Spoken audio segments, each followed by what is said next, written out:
Hoje vamos entrevistar o Manolo Monereu, uma das vozes mais ouvidas da esquerda espanhola, ativista de esquerda de toda a vida, resistente antifranquista e um politólogo, um pensador que nós gostamos de ouvir e que muito nos honra de se ter disponibilizado a falar connosco aqui na sede da Rua da Palma. Olá, Manolo, muito bem-vindo e muito obrigado por estar aqui connosco. Muchas gracias a usted. Manolo, a direita ganhou as eleições na Comunidade de Madrid. Muitas sondagens já dão o Partido Popular à frente do PSOE. Por que é que tu achas que isto está a acontecer e como é que a esquerda deve encarar esta subida da direita? Yo creo que la subida de derecha impone una obligación a la izquierda, ¿no? Que es explicarla bien. Es decir, la presidenta Ayuso ha ganado prácticamente en todos los lugares importantes y ha penetrado profundamente en la zona de tradición de izquierda. Eso refleja en gran parte un asunto, que es que, por así decirlo, la izquierda en este periodo no ha sabido construir un mensaje, una propuesta que le interesaran a los madrileños. En España se juega mucho con algo que no sé si es fácil de traducir, como es el victimismo. Sí, Hasta ahora es victimización. Exactamente, pues el victimismo en España es siempre un hábito de los nacionalistas frente al Estado, ¿no?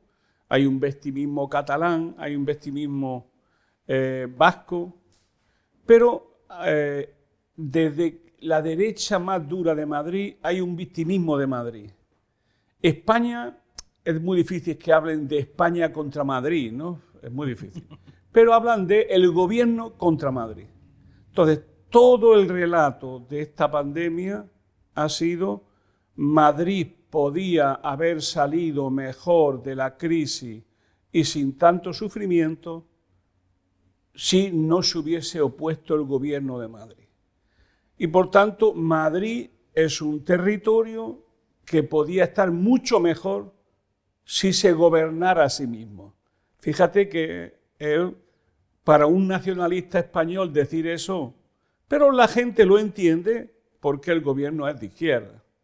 Conclusión, ellos han jugado con una oposición frente al gobierno de Madrid, porque eran de izquierda y porque lo hacían muy mal y le quitaban la libertad a Madrid. La palabra libertad ha sido la clave de estas elecciones, que era decir lo siguiente: como el gobierno de Madrid no podía presentar datos reales que evidenciaran que Madrid lo ha hecho mejor que Andalucía o que Cataluña, ideologizaron enormemente el mensaje. Y al final era socialismo o libertad, comunismo o libertad.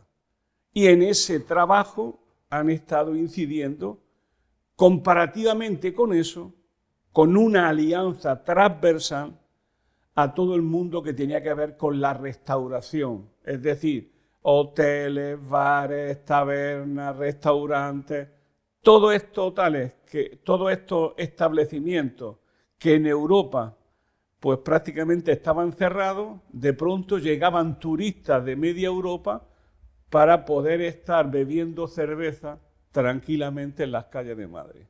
La gente lo ha visto como un progreso. Y una gran parte de los jóvenes, hay que decir la verdad, lo ha visto como una libertad, confundiendo la libertad con la libertad de consumo, que era justamente la idea central que quiso dar la señora Ayuso. La conclusión, ¿cuál es? Que ha habido una victoria muy clara de la derecha en Madrid, un retroceso nítido del Partido Socialista, porque tanto Más Madrid, que ha avanzado, y también Unidas Podemos ha avanzado. quien retrocede y mucho es el Partido Socialista. La izquierda en su conjunto sufre una derrota seria, importante, y además, y esto creo que tiene mucha importancia, en un momento donde la derecha de Madrid, que es la derecha más de derecha, la que tiene una alianza con Vox más explícita, llega a la conclusión que el combate en España es ideológico, cultural, mucho más que programático, hasta que político. La clave para ello es disputar un proyecto de país, construir un proyecto de país y conseguir la hegemonía. Con un tema importante. Lo peor de lo de Madrid no son solo los resultados de la señora Ayuso, sino los resultados de Vox, en la medida de que Vox gana o no pierde en el momento más difícil para Vox, que era el voto útil a favor de la señora Ayuso. Y por primera vez, claramente, Vox penetra en la zona obrera, en la zona trabajadora. E tu achas que se pode fazer uma leitura nacional destas eleições? Há risco do que aconteceu em Madrid poder acontecer no conjunto do Estado espanhol? No de la misma forma, no de los mismos mecanismos e instrumentos, pero sí es evidente que en España se empieza a construir un ciclo de derecha muy a la ofensiva. ¿Qué ocurre? Como ha ocurrido en estos días en Madrid, que tiene demasiada prisa la derecha por ganarle al gobierno. Ahora bien, mi opinión es que solamente puede ganar la derecha si el gobierno lo hace mal. Es decir, mi posición política nítida es que ahora mismo la partida se juega entre el gobierno y la derecha.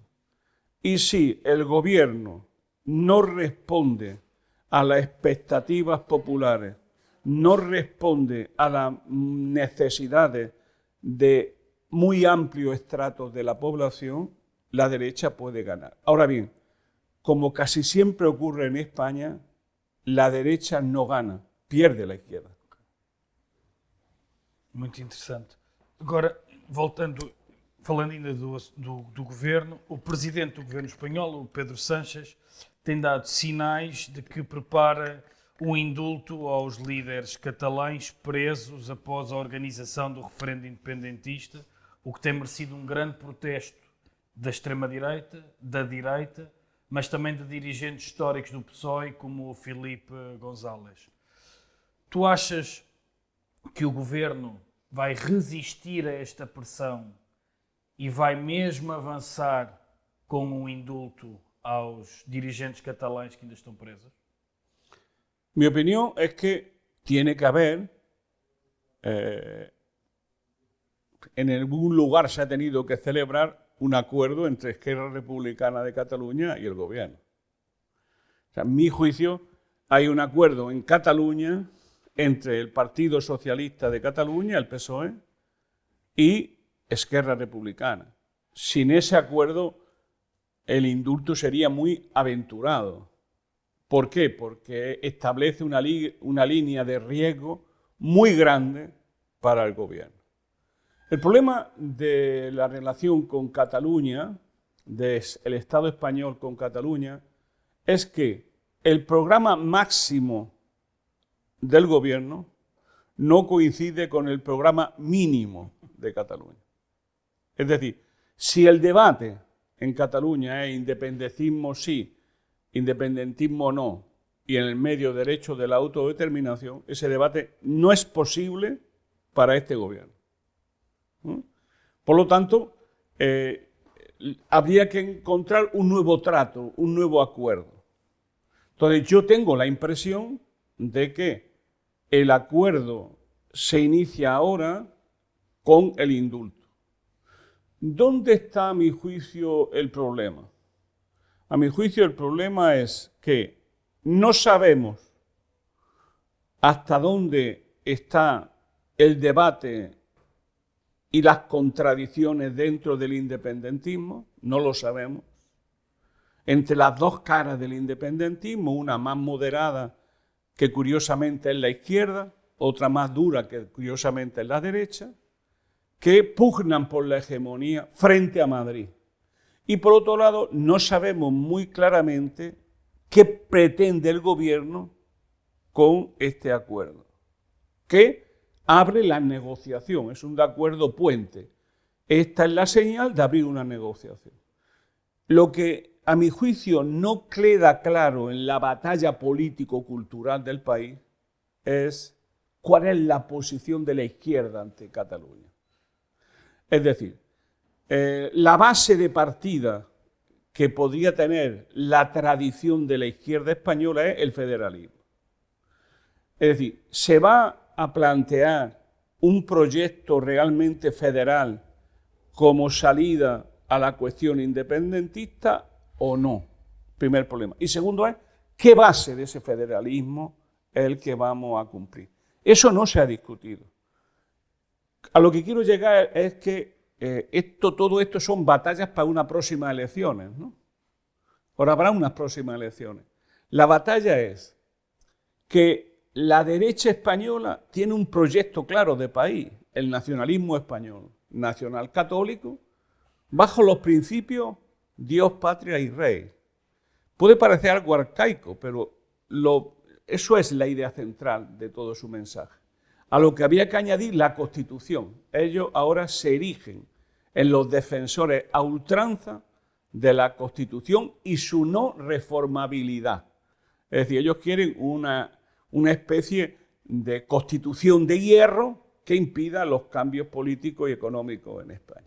Entonces, esa derecha tiene un proyecto de país claro, transversal, que tiene un apoyo en torno al 50% de la población. No nos equivoquemos en eso. Pero, ¿cuál es nuestro proyecto ante eso? Entre el independentismo y el nacionalismo español, ¿qué quiere la izquierda que está en el gobierno? Es decir, Unidas Podemos y el Partido Socialista. Eso no lo sabemos. ¿Qué va a haber ahora? A mi juicio habrá un cambio de gobierno pronto. Debería haber un cambio de gobierno. Y en el fondo debería haber también una renegociación del programa entre Unidas Podemos y el PSOE. Y en ese contexto se verá un poco cuál es la línea de futuro. Sánchez ha tenido un resultado importante ahora, sobre todo porque la manifestación contra el indulto no ha salido tan bien como esperaba la derecha. Concentraram-se poucas pessoas, não é? Sí, grande, pero poco. Dada a dimensão, foi uma pequena manifestação. Exacto. Es decir, meter 25 o 30.000 personas en Madrid es muy importante, pero ellos metían 100.000 personas sin grandes problemas, como metieron en la anterior, que metieron seguramente más de 100.000 personas. Pero no solamente eso, sino que la han nucleado solo en Madrid. No la van a llevar fuera de Madrid. Vox sí, pero el PP no. Esa por un lado. Y por otro lado, ha habido un hecho importante, que es que Pedro Sánchez ha ganado las primarias de Andalucía. Eso era la gran batalla de Pedro Sánchez, porque ahí era el sector tradicional, Susana Díaz, Felipe González, Alfonso Guerra, esa era la línea. Y si llega a perder Pedro Sánchez, estaría la hegemonía en el partido en cuestión. Ha ganado Pedro Sánchez y eso le da a Pedro Sánchez una nueva capacidad de maniobra.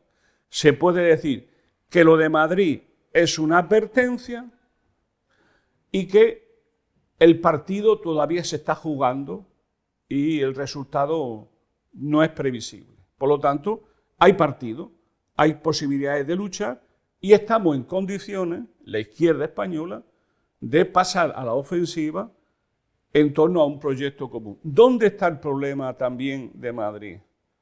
Que las políticas de izquierda no han llegado abajo.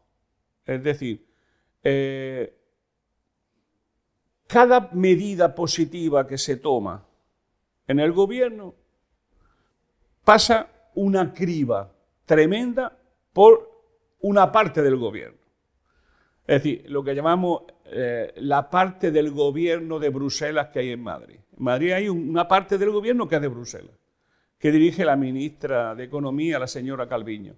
Entonces, la ministra representante de Bruselas en el gobierno, que es la que lleva la caja, bueno, pues la ministra representante dinero, ¿no? es la que trae los fondos.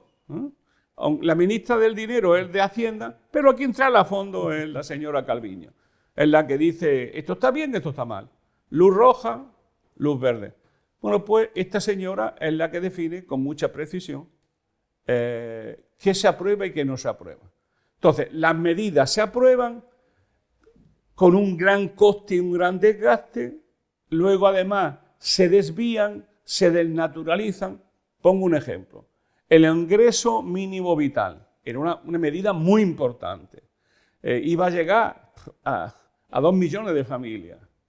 No ha llegado a 180.000 familias y ha fracasado como tal.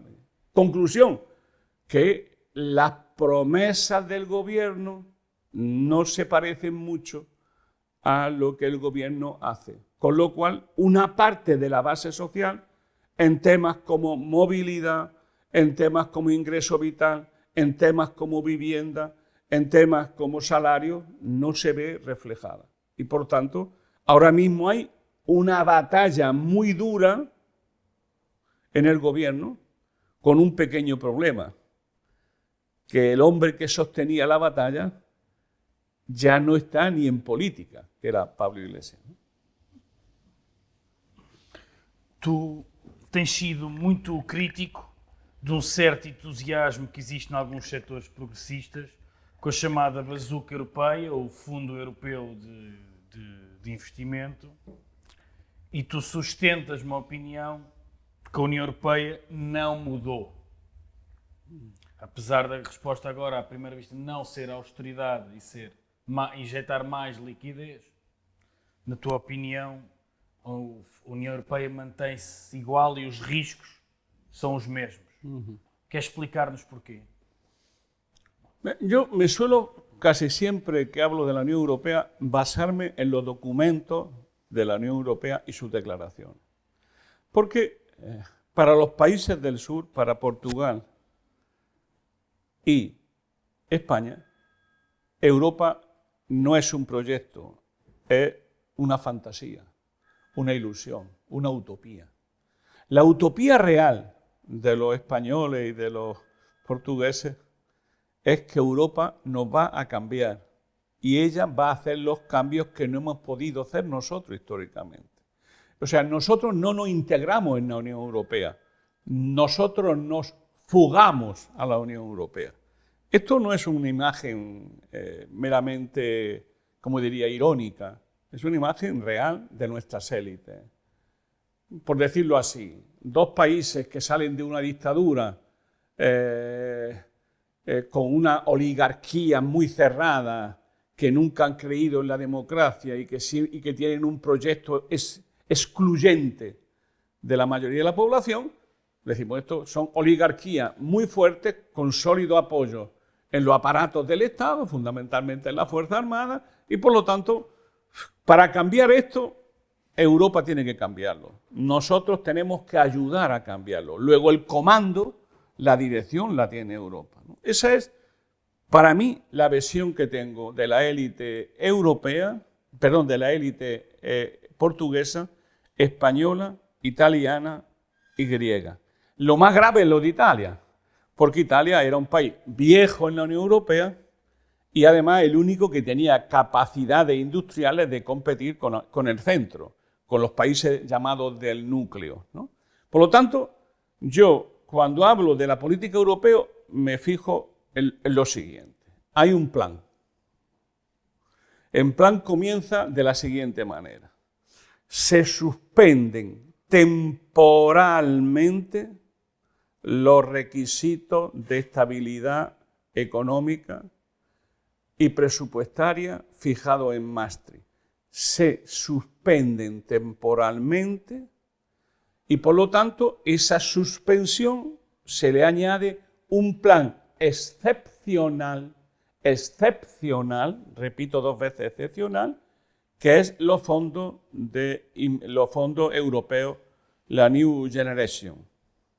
Bien, y que al final de esos fondos, en torno al año 22-23, se tienen que establecer medidas para aplicar lo que se llama oblicuamente el semestre europeo, es decir, medidas que hagan bajar sustancialmente el déficit público y la deuda pública. Eso dice la Unión Europea. Vamos a creerlo, ¿no? Porque eso se ha convertido en ley. Entonces, ¿qué es lo que yo digo sobre este tema de la Unión Europea? La primera es que es excepcional. No digo yo que no hay un nuevo plan. Ellos dicen que hay un nuevo plan. Segundo, y fundamental, que llega tarde, muy tarde. Por ejemplo, ni para Portugal ni para España han llegado realmente aún los fondos. ¿Por qué? Porque los fondos se liberan cada 6 meses. Cada 6 meses. En el caso de España, te dan el primer dinero, lo van a dar ahora, en junio o julio, 9.000 millones. Y en diciembre revisarán lo que hemos hecho y miran si nos dan el segundo o si discuten con nosotros lo que hemos hecho. ¿Y qué es lo que ellos dicen que tenemos que hacer? Es un determinado plan de inversiones y ir preparando siempre qué medidas pueden acentuar o no el pago, subsanar los déficits estructurales que tiene nuestra economía. Pongo un ejemplo para entendernos, que está en el centro del debate del gobierno de España. Si queremos luchar contra la precariedad laboral y contra las miles y una formas que precarizan sobre todo el trabajo de los jóvenes, ¿eso es una medida aceptable para la Unión Europea o no? Por lo que se ve, no. Es más, se dice que de hacerse después, pero nunca ahora que está en crecimiento. Es el viejo sofisma social liberal. Primero se crece y luego se reparte. La economía no funciona así. El tipo de reparto determina el tipo de crecimiento y no al revés. Por lo tanto, llegan tarde. Cuando digo tarde, ¿qué significa? Que es que Alemania ha movilizado el 50% de su Producto Interior Bruto ayudando a su empresa. Eso no tiene nada que ver ni lo que ha hecho Portugal ni lo que ha hecho España. El 50%. ¿Qué quiero decir con eso? Tercera conclusión. Que se sale de una manera dispar, desigual. No salen lo mismo los países ricos que los países menos ricos o atrasados. No salen lo mismo. Y además, los países atrasados, o lo que llamaríamos científicamente la periferia, saldrá con una economía profundamente endeudada porque estos fondos hay que pagarlos. En cuarto lugar, ¿cuál es la posición para nosotros clave? Es la siguiente. Los fondos europeos van a ayudar a democratizar el poder económico o a fortalecerlo. Dirás, bueno, Manolo, esto es una cuestión de economía. No, esto es clave. Es decir, los dineros van a ir a los grandes oligopolios, a las grandes transnacionales, a los grandes fondos de inversión, o van a ir a la pequeña y mediana empresa, van a mejorar el desarrollo regional, lo que se llama la España vaciada o la España que está perdiendo peso en el interior, va a tener mecanismos de mejora sustancial. Se va a resolver el problema del empleo juvenil, que es terrible, con el 40% de los jóvenes en España desempleados. Eso no solamente no queda claro, sino que ya sabemos que la parte central de los fondos irán hacia las grandes empresas, hacia los grandes monopolios. Conclusión. Creo que estamos ante una nueva operación muy parecida a la etapa anterior de la austeridad, que es el rescate de las grandes empresas, de los grandes oligopolios, a costa del erario público y a costa de, sobre todo, el gran esfuerzo económico que han hecho la familia y los trabajadores españoles en esta crisis. Para terminar, te pongo un ejemplo. Un muchacho tenía 18 años en el año 2008, o sea, nació en el 90. 10 años después, tiene 28 años. Ese muchacho, que según dicen es el muchacho, el joven, hombre o mujer, mejor preparado de la historia de España, con mayores conocimientos, este joven ha vivido en la precariedad durante 10 años. Ahora llega la pandemia y ya no hay precariedad, es que no hay prácticamente trabajo ni salida. Antes tenía la posibilidad, me voy a Alemania. Ahora ya no hay esa posibilidad porque la crisis es global.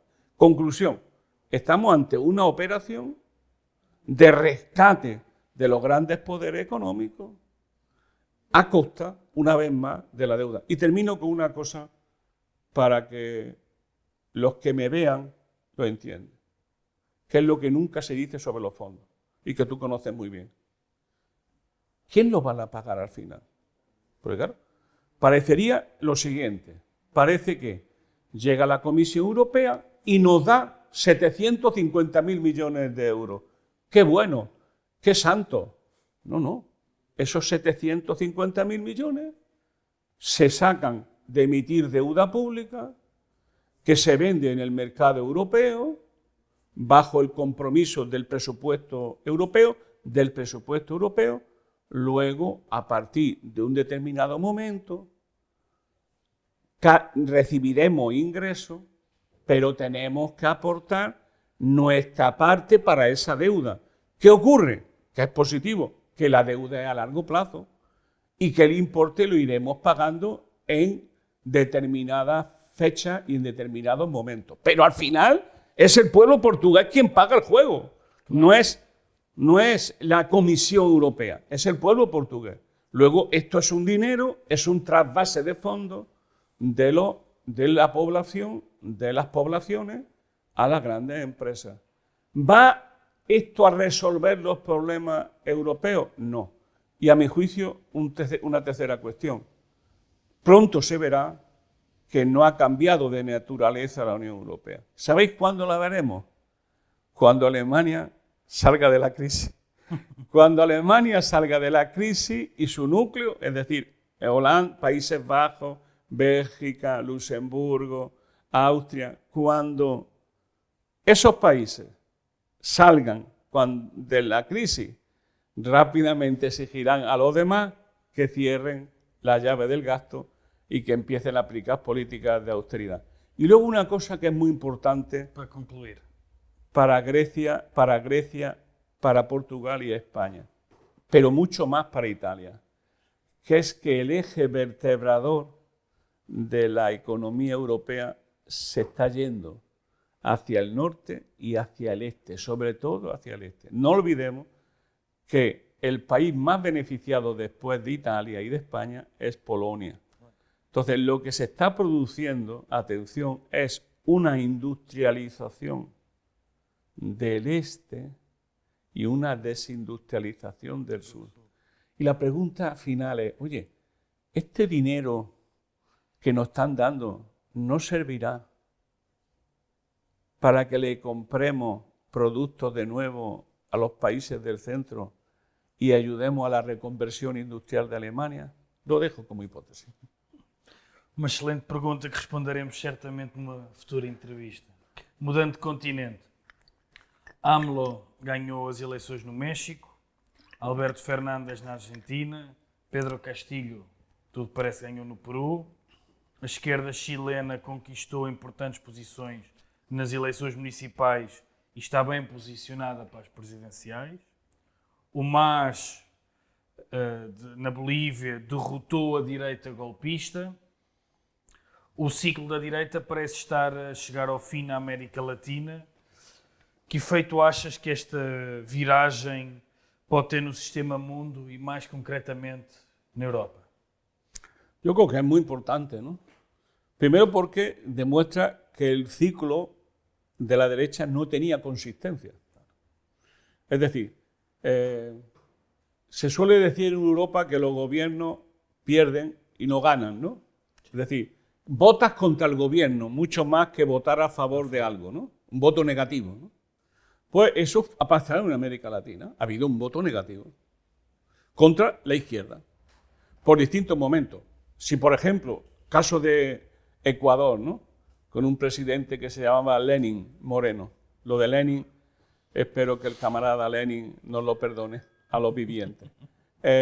Pues el Lenin Moreno fue puesto a dedo por el presidente anterior, Correa. Era un gobierno de la Revolución Ciudadana.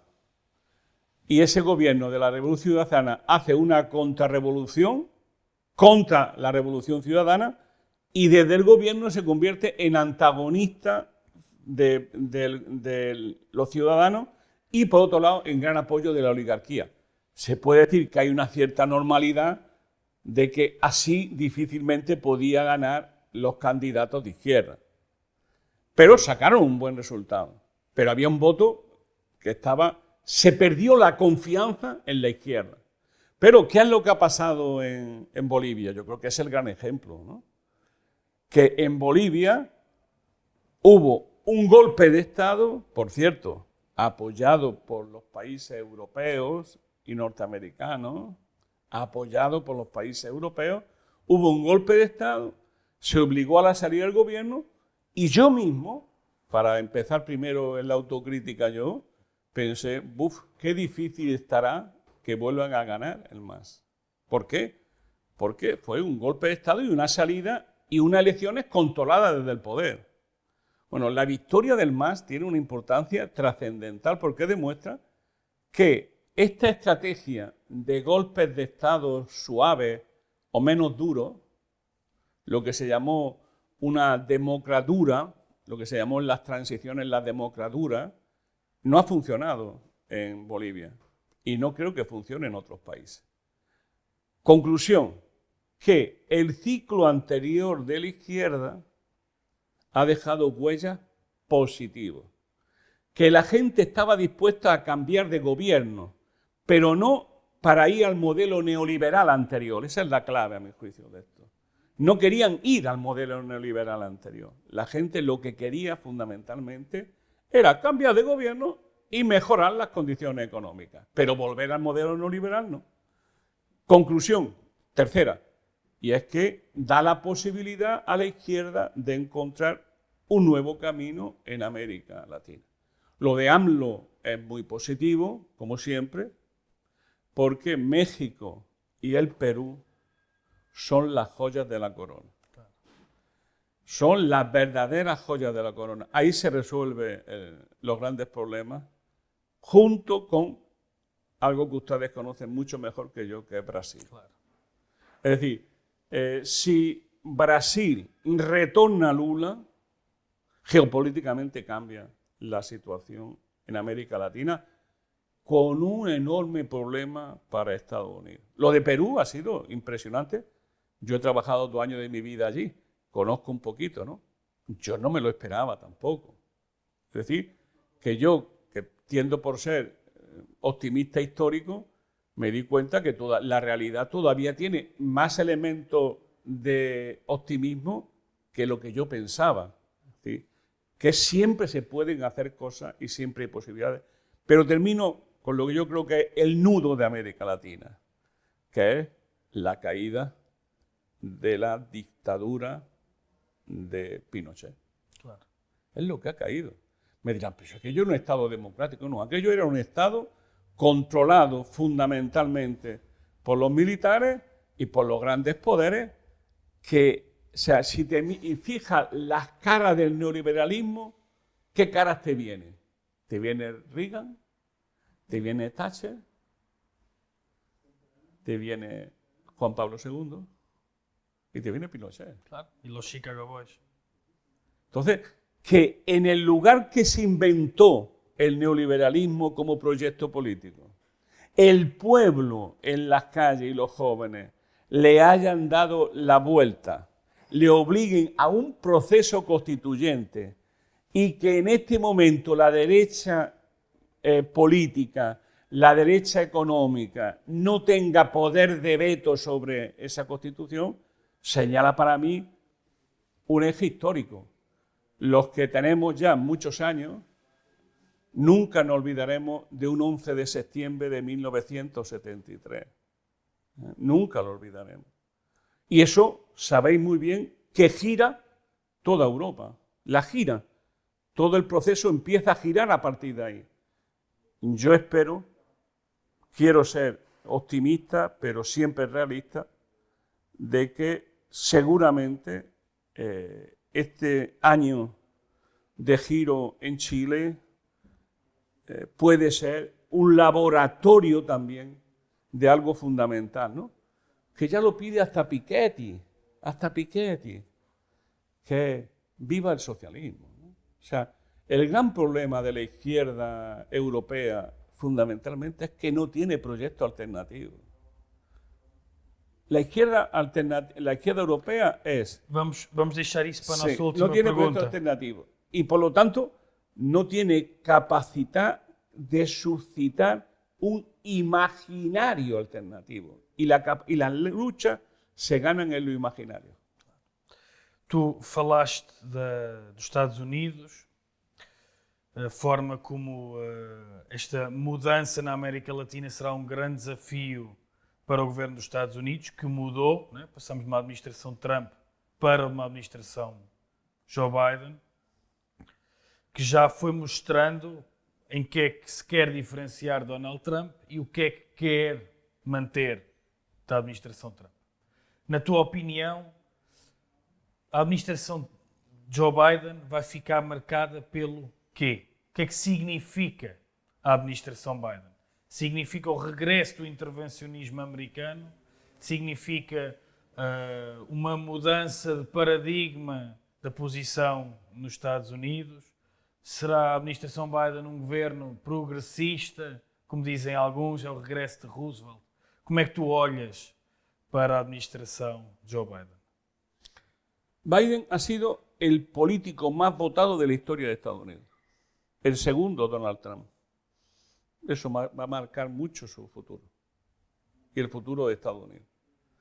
Ahora bien, Donald Trump no era el establishment. Donald Trump ha salido ha dejado de ser presidente porque la mayoría del establishment quiso que saliera. Sí, por razones seguramente muy complejas de explicar, Donald Trump no era funcional al eje del poder norteamericano. Y solamente llegaremos a esa conclusión si vemos el mundo tal como es decir, el sistema mundo capitalista tal como conocemos. O sea, con Biden lo que viene es una toma de conciencia geoestratégica de la élite norteamericana que consideran que Donald Trump ha perdido 4 años, mucho hablar, mucho gesto, pero no hacer nada en lo fundamental, y que era muy simple. Estados Unidos tiene hoy un poder basado en una compleja red de alianzas y controla las grandes instituciones internacionales. Es decir, hoy el mundo está regido, organizado en torno a la hegemonía de Estados Unidos.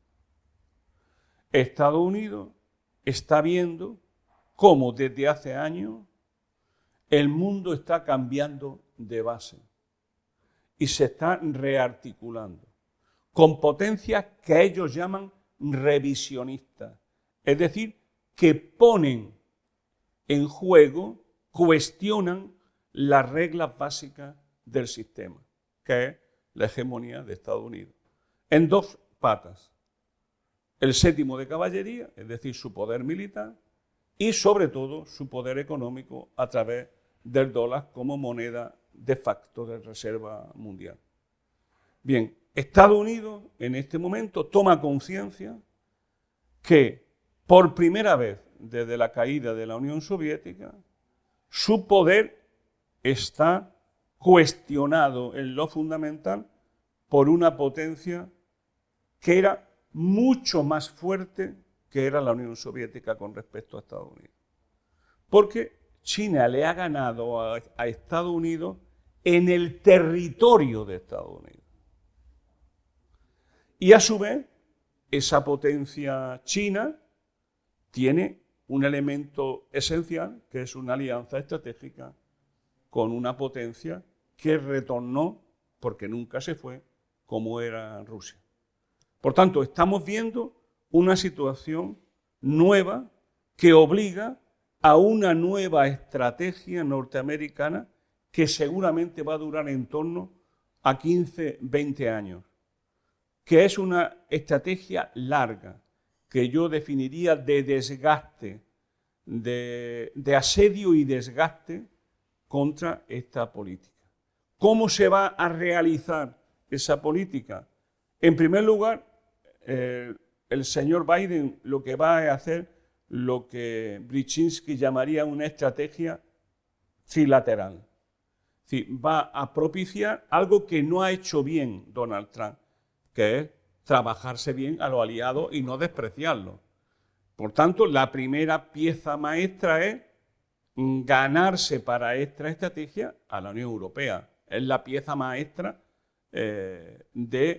no por casualidad sigue siendo la primera potencia, entre comillas, económica del mundo. La segunda es una estrategia de largo plazo sobre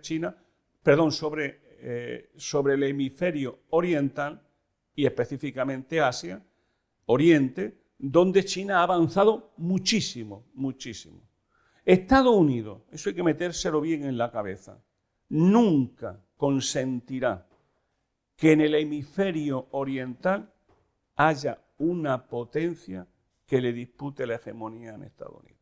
¿Cuál va a ser la alianza? Ya se está intentando establecer, que es una alianza con Corea del Sur, con Japón, con la India y con Australia, las antípodas. Esas cuatro, como se llama, la alianza de los cuatro, son lo que pretende vertebrar Estados Unidos como mecanismo fundamental para aislar, renegociar, combatir a China. Y luego, en el frontispicio de todo, poner en cuestión dos poderes. Uno de ellos es disputarle la hegemonía a China a fondo en lo que podemos llamar las nuevas tecnologías y las tecnologías muy de avanzada, en el centro la inteligencia artificial, y por otro lado, y ahí es donde se juntan las dos, el poder militar. No hay que olvidar que Estados Unidos, que la OTAN se gasta militarmente, son cifras oficiales, en torno al 60% de todo el gasto militar del mundo. Quizás supera el 60% de todo el gasto militar. Y que la primera potencia militar con mucho es Estados Unidos. Estados Unidos tiene ahora mismo 700 bases militares en el mundo. Se dice pronto, 700. Y tiene capacidad de movilizar 250.000 personas, unidades militares, en cualquier parte del mundo, en cualquier momento. Conclusión, va a intentar restablecer. La reunión que en estos días hay en la OTAN es decisiva. ¿Por qué? Porque Estados Unidos pretende convertir a la OTAN en la vanguardia de esta reestructuración militar con una tarea fundamental, que es acosar, debilitar a Rusia. Es decir, hacer que la Unión Europea tenga como enemigo básico a Rusia y a su vez intentar que Estados Unidos con su aliado asiático, con los cuatro, puedan establecer una línea más de combate con China. Y por tanto estamos en lo que podríamos llamar en una estrategia de largo plazo de acoso, de desgaste y de asedio contra estos dos aliados, con una peculiaridad que cambia mucho la política con Donald Trump, que es el consenso en Estados Unidos. El señor Biden sabe que para mantener una estrategia de este calibre hace falta obtener el consenso de las poblaciones norteamericanas en un momento casi de guerra civil que vive Estados Unidos entre la minoría negra y la mayoría blanca. Y en ese momento tienen que restablecer las relaciones. No olvidemos que Biden es un hombre mayor, difícilmente va a llegar al final de su mandato. Y hay que pensar que esto es la entronización de una vicepresidenta que está ahí y que nada más y nada menos, hilo con la otra, es la que se va a encargar de América Latina, la señora Harris. Bom, o nosso tempo andou muito depressa. Vamos agora para a nossa última pergunta. Tu falavas há pouco que à esquerda europeia falta imaginário, ideia de projeto alternativo. É esse o maior desafio que a esquerda tem na Europa? Voltar a conquistar um imaginário, uma ideia alternativa? Es dotarse de un proyecto que genere ilusión, compromiso y posibilidad. Las tres ideas. Ilusión. La gente, para votar a la izquierda, que es un desafío casi siempre, necesita tener ilusión. Luego tiene que motivarse subjetivamente. El poder lo tiene quien lo tiene, no lo tenemos nosotros. Y luego que sea posible, es decir, una, como llamaría Ernest Bloch, una esperanza concreta, una esperanza realizable, posible, que sea capaz de generar nuevos sujetos políticos y sociales. ¿Eso qué significa en Europa? Significa dos cosas fundamentalmente. Por un lado es llegar a la conclusión que no hay más democracia que la democracia del Estado-nación, que los intentos de una democracia supranacional siempre tienen detrás la hegemonía de un Estado, que cuando hablamos nosotros de que hace falta una democracia europea, que me parece muy bien, tenemos que saber que la democracia europea, su condición de posibilidad es lo que decida Francia y Alemania. Y por lo tanto, cada vez que hablemos de democracia es ¿qué democracia nos deja Francia y Alemania? Porque si no, no enteremos lo que estamos viendo. Ahora bien, la democracia de verdad es la de Portugal, es la de España. ¿Eso significa que volvamos a la autarquía, que volvamos a Franco y a Salazar, que es lo que dicen nuestra élite globalista? No, eso significa que hay que ser europeístas de otra manera. ¿Y cómo vamos a ser europeístas? Pues defendiendo lo que yo creo que es el proyecto auténtico de cualquier izquierda sensata en Europa, que es que Europa la dirijan los intereses de los pueblos y de las naciones y de los estados. O sea, construir Europa contra las naciones, contra los estados, es una locura. Claro, ¿para qué sirve? Para imponer una regla, las reglas neoliberales, que por cosas de la vida siempre favorecen a las potencias más grandes europeas. Me dirá, pero es que si las reglas no favorecen a Alemania y Francia, no hay Europa. Ah, mira por dónde. Me acabo de enterar. Pues efectivamente. ¿Qué es lo que nosotros defendemos, muchos de nosotros, en todas partes? Muy simple. Una Europa confederal, una Europa inteligible. O sea, una Europa donde se base en la soberanía popular de los pueblos y de los estados y que defienda fundamentalmente a las mayorías sociales, a lo que dicen defender los que hoy gobiernan la Unión Europea. Eso sé que no será una batalla fácil. Ahora bien, estoy convencido, y lo veremos muy pronto, que cuando retornen las políticas de austeridad, que siempre tendrán un aire nuevo, más complejo, seguramente más heterogéneo en su aplicación, nos daremos cuenta hasta que funcionamos. Y la pregunta final que yo mismo me hago y que le hago a los que me vean y hasta me escuchen es: ¿Por qué antes, en el año 74, 75, en nuestras dos dictaduras que tuvimos tantos años, había tanto internacionalismo, había tanta implicación con franceses, con alemanes, con ingleses, con italianos? Y ahora que teóricamente estamos en un espacio común, ¿por qué falta el internacionalismo? ¿Por qué falta la ayuda? ¿Por qué faltan los intereses de la gente?